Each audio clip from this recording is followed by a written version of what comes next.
KansasNebraska Act. Oh, ladies and gentlemen, if you talk about dominoes going towards the Civil War, the KansasNebraska Act is definitely one of those dominoes. So here we go. We have a situation where there was a Missouri Compromise, basically a law put into place many years before the KansasNebraska Act. Basically, it created a line to which slavery was never to cross north of that line. And it basically ran under Illinois all the way to the Atlantic, and it kind of bumped up with Missouri and then came back down towards Texas. And nobody that would settle north of that line was able to create a territory, a state, whatever, that was going to be pro-slavery, that was going to allow slavery. And then here comes Stephen Douglas. Stephen Douglas starts pushing for this idea of the KansasNebraska Act, and here's why.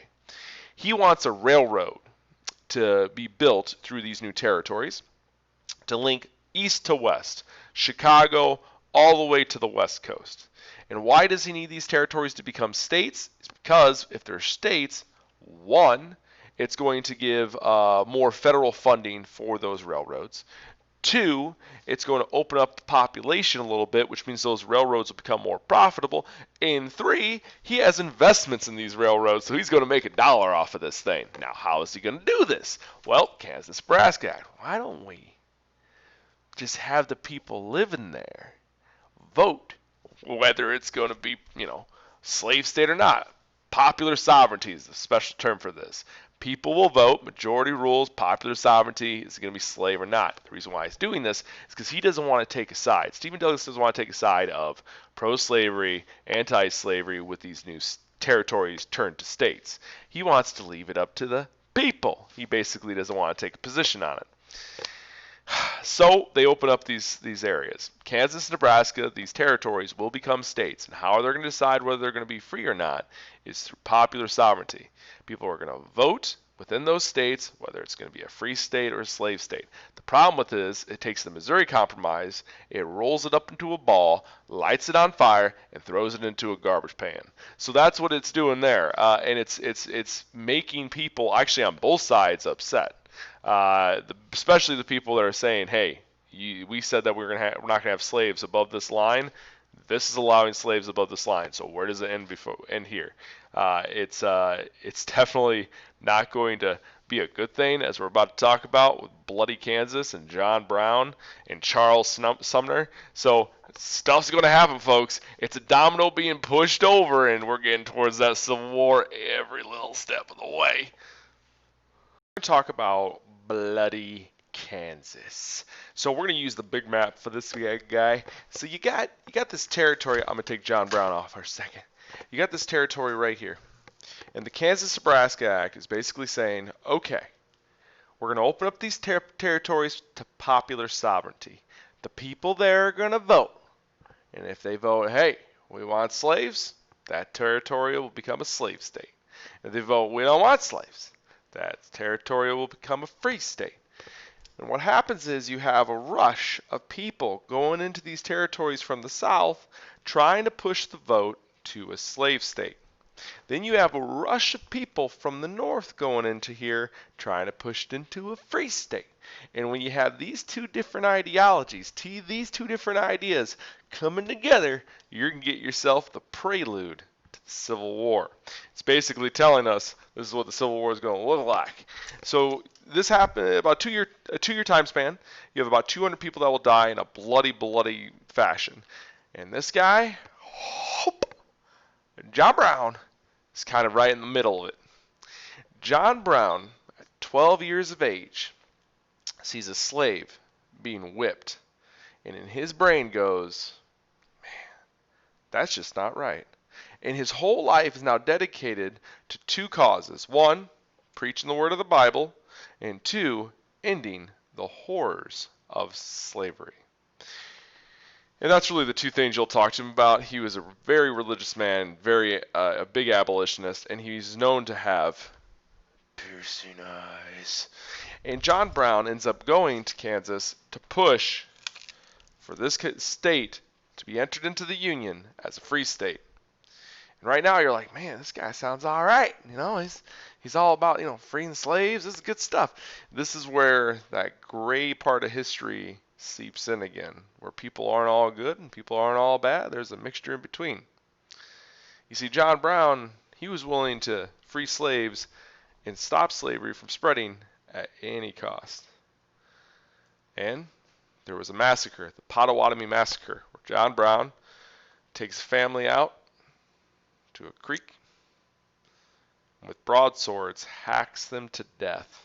5 people brutally murdered. They were pro-slavery people. They were bad people in his eyes. Because of that, he does that. Then he takes he gets armed ex-slaves and free black men as well as his own family. And he arms these ex-slaves and free black men with pikes. Pikes are like a spear. And the reason why he arms them with pikes is because, 1, he doesn't have the guns at the time. And 2, it's really hard to train people with guns because if you don't fire a gun properly, especially back then, it could be damaging to yourself or people around you. But with the spear or pike, really easy training. Pointing in, goes into the person you're trying to kill. Easy stuff. So he arms them with pikes and they go into Harper's Ferry. Harper's Ferry is an arsenal. It's a place that has a bunch of munitions, guns, ammunition, all that good stuff. And what he wants to do is he wants to take over Harper's Ferry, take all these guns, give it to his people that are fighting for the freedom of slaves, and now they'll have guns. Except when he goes in there, his men were basically taken out pretty quickly by the military because they're the military and they're not armed with pikes, they're armed with guns. John Brown takes a couple bullets. He survives, but then he goes to trial. He actually spends most of his trial laying in a bed because he can't get up because of his wounds. He's tried, he's executed, and he's turned into what we call a martyr. A martyr is basically someone when they die that their death becomes a catalyst, a rallying cry. It promotes the ideas that they were espoused while they were alive. People start joining the cause. And people start joining the cause. Abolitionists. People joined the cause of free slaves because of John Brown. And John Brown, hero, terrorist, we'll talk about it in class. Of Charles Sumner.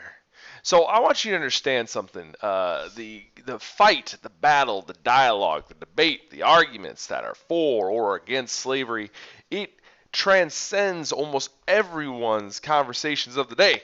You see, it wasn't just battles in Kansas, Nebraska. It was battles at the dinner table. It was battles at family gatherings. It was an issue that was debated. And one of the major places it was debated, our Congress back in the day. On the Senate floors. And as I'm telling you the story of the caning of Charles Sumner, I want you to imagine this thing happening today with people in Congress today and how crazy it would be. So here's the story. Charles Sumner, abolitionist, doesn't want any more slave states. He is arguing against the KansasNebraska Act and against this idea of popular sovereignty deciding whether or not slaves will be allowed in these new territories of Kansas and Nebraska. And he starts arguing. He actually stands up and gives a speech for about 3 days. It's not 3 full days. It just takes place over a 3-day time span. He's up there for a couple hours a day. But he's giving this speech, and he's basically saying all the evils that slavery brings to society. And then he starts pointing fingers. You see, he starts pointing fingers at the people who are supporting this idea of slavery. And he points the finger right at Andrew Butler. Now, before we get to this, Andrew Butler and Charles Sumner, they're enemies. They have been throwing rocks at each other, verbal rocks at each other for many years. So it wasn't like he just picked him out of anywhere. He's just like, I'm going to keep going after this guy. Andrew Butler was a senator from South Carolina, and he was pro-slavery, and he was pushing for the KansasNebraska Act. And Charles Sumner starts digging at him. But he starts digging at him personally, okay? He starts lobbing allegations towards him and starts hitting him right here. See, he says that Andrew Butler was the pimp for the prostitute of slavery. His words in history, recorded in our Senate. He says that he can't even talk right. And why he said this is because poor Andrew Butler had a stroke. Matter of fact, while Sumner is giving his speech, Butler isn't even in the room.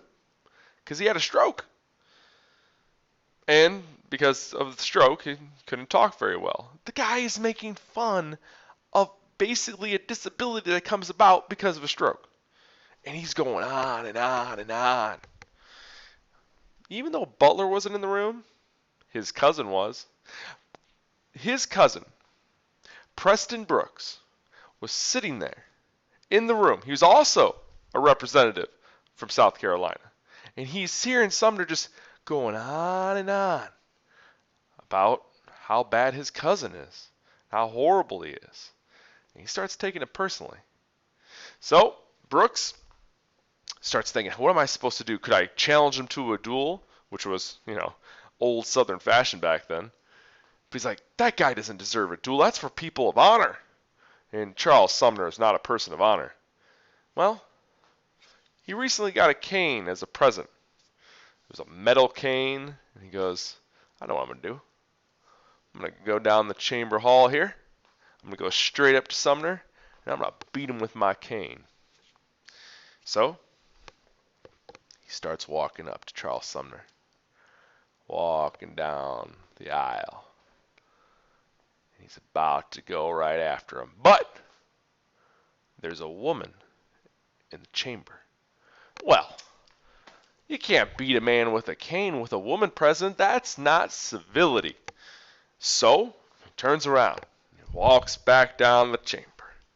He gets to the doorway, and another Southern senator goes, if you want to defend your family, son, if you want to defend your great state, you better go down there and teach that man a lesson. So, Brooks starts walking back to Charles Sumner. He gets about 3 feet away, and he starts just yelling at him. You insulted my family, sir. And then he takes his cane, and he just starts beating him and beating him and beating him. The rest of the chamber is freaking out. They're like, what is going on? Sumner, blood dripping down his face. He's crawling under his table. He's trying to get away. Other people are trying to break it up, and all of a sudden a bunch of Southern people pulled their guns out. Like, let this play out, boys. And these guys just beating and beating and beating Sumner. Doesn't kill him. Sumner would actually have headaches the rest of his life because of this. He would suffer PTSD. He would have seeing problems in one of his eyes the rest of his life. Brooks, he's forced to resign from the Senate, but get this. He resigns from the Senate. 3 years later, he runs for the same position, and he gets elected. Now, don't worry.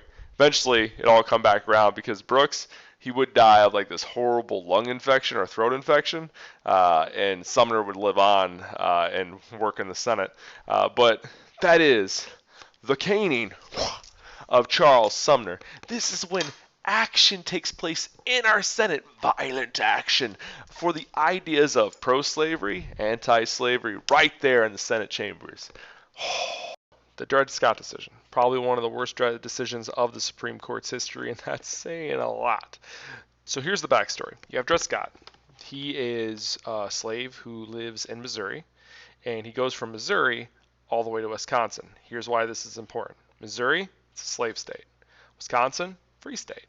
Lives in Wisconsin for a while, comes back down to Missouri with his master.